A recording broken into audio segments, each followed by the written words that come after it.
Réveille ton potentiel financier, 33 clés du succès et exercices pratiques, le livre de Fabrice Noisy, sorti le 1er octobre chez l'auto-éditeur YouStory.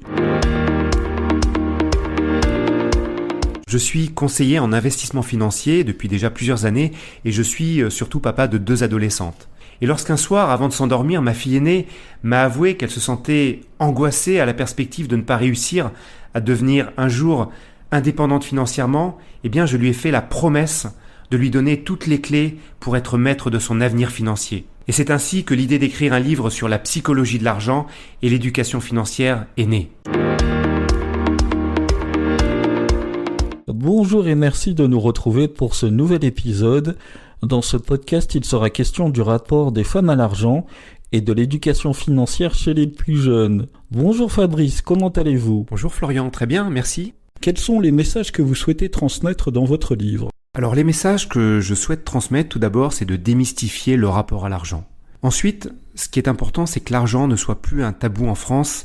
Et enfin, ce que je souhaite, c'est que chaque lecteur, quelle que soit sa couleur de peau, qu'il soit jeune ou moins jeune, que ce soit un homme ou une femme, possède les connaissances essentielles pour prendre les meilleures décisions d'investissement, pour se protéger lui et surtout pour sécuriser sa famille.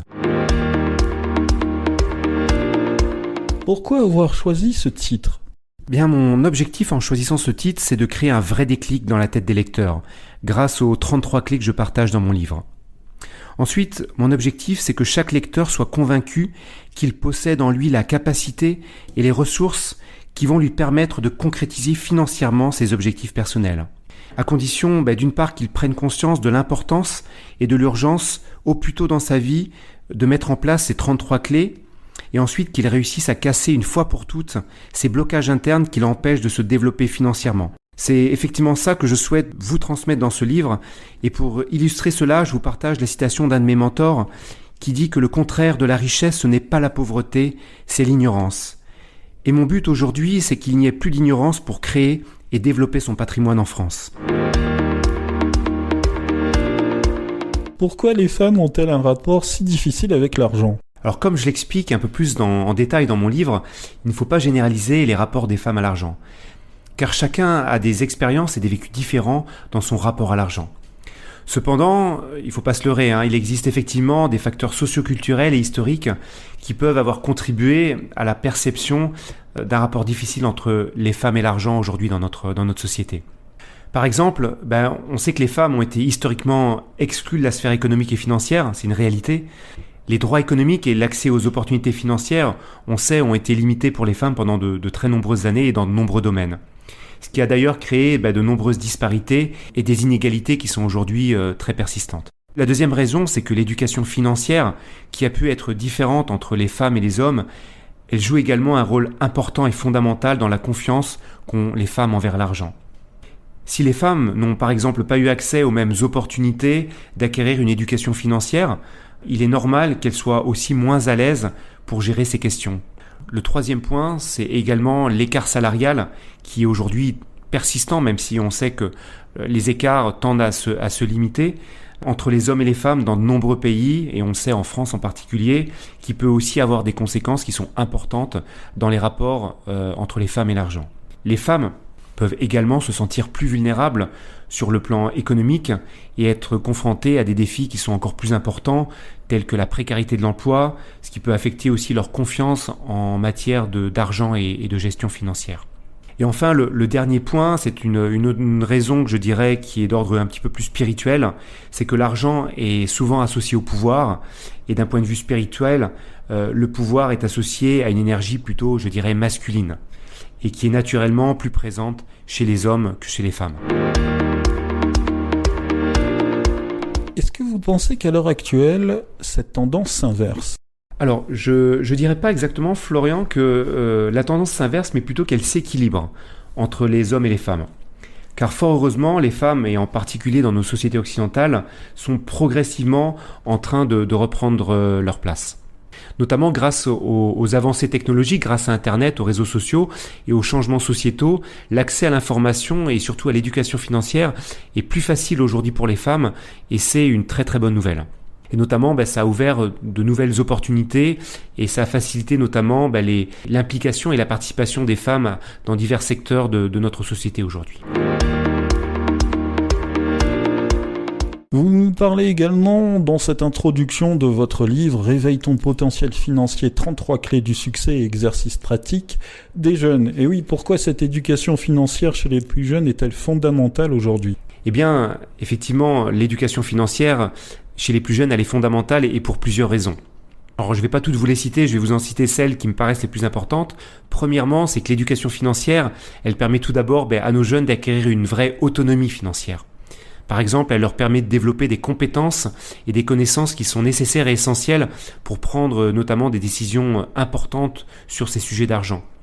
Ça les aide à devenir, comme je le disais, financièrement plus autonomes. Ça les aide notamment à gérer leur budget, à épargner et à investir, je dirais, intelligemment et surtout d'éviter les pièges financiers. Le deuxième point qui me semble important, c'est que l'éducation financière chez les jeunes, ça les aide à mieux préparer leur vie d'adulte. C'est un petit peu la conséquence de ce que je viens de dire précédemment, mais concrètement, je pense que l'éducation financière, elle prépare nos jeunes aujourd'hui à faire face à leurs responsabilités qu'ils vont rencontrer en tant qu'adultes. Ils leur apprennent notamment à gérer leurs revenus, à payer leurs factures, à rembourser des dettes ou à planifier notamment les retraites, et qui est aujourd'hui un sujet dont on parle beaucoup. Et ces compétences, en fait, elles sont essentielles dans leur transition, notamment vers leur vie d'adulte.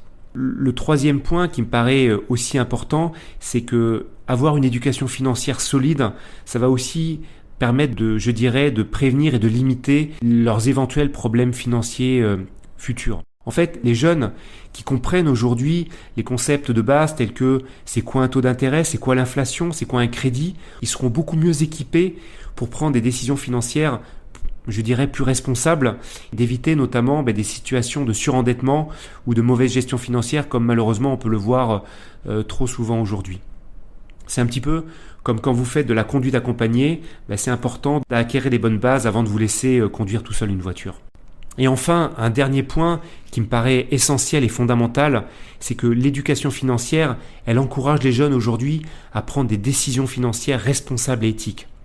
Et notamment, cette éducation financière, elle va permettre justement de sensibiliser et d'apprendre à nos jeunes l'importance de l'épargne, de l'investissement durable, de la prise en compte des conséquences sociales et surtout environnementales de leurs choix financiers. Vous êtes papa, Fabrice, vous nous en parliez dans l'introduction, et en tant que parent, quelles sont les clés à donner à notre enfant ? Étant papa, effectivement, de deux adolescentes qui ont aujourd'hui 16 et 18 ans, je sais à quel point c'est pas toujours simple de demander à nos enfants d'épargner. Mais je dirais aujourd'hui, à chaque parent qui écoute ce podcast, qu'il est important d'apprendre à notre enfant dès le plus jeune âge à épargner régulièrement, et ce que je conseille, c'est de mettre de côté au moins 30 à 50% de l'argent qu'il reçoit.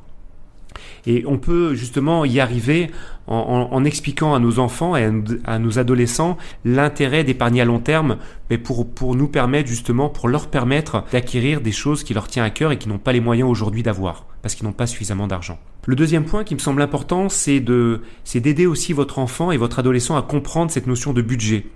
Et en lui montrant notamment, par exemple, comment planifier ses dépenses et ses revenus. Ensuite, le troisième point, c'est de lui expliquer la différence qui existe entre les besoins essentiels, tels que la nourriture, l'alimentation, les logements, l'habillement, et les désirs. C'est-à-dire acheter des articles de luxe, des objets digitaux, comme on en voit beaucoup en ce moment. Donc c'est important de l'encourager à prendre des décisions financières qui sont réfléchies, en se concentrant tout d'abord sur ses besoins, avant de se focaliser sur ses désirs. Et en fait, le dernier avantage qui me semble important, que j'explique un petit peu plus en détail dans mon livre, c'est vraiment d'enseigner à votre enfant l'importance de la responsabilité sociale et éthique dans ses choix financiers et l'impact que ça peut avoir sur notre environnement. Réveille ton potentiel financier, 33 clés du succès et exercices pratiques, le livre de Fabrice Moisy qui sortira le 1er octobre chez l'auto-éditeur YouStory. Vous le savez, les auditeurs, il y a une série de podcasts sur ce livre et le prochain rendez-vous, ce sera sur l'argent, un sujet tabou en France. Merci. Merci Florian.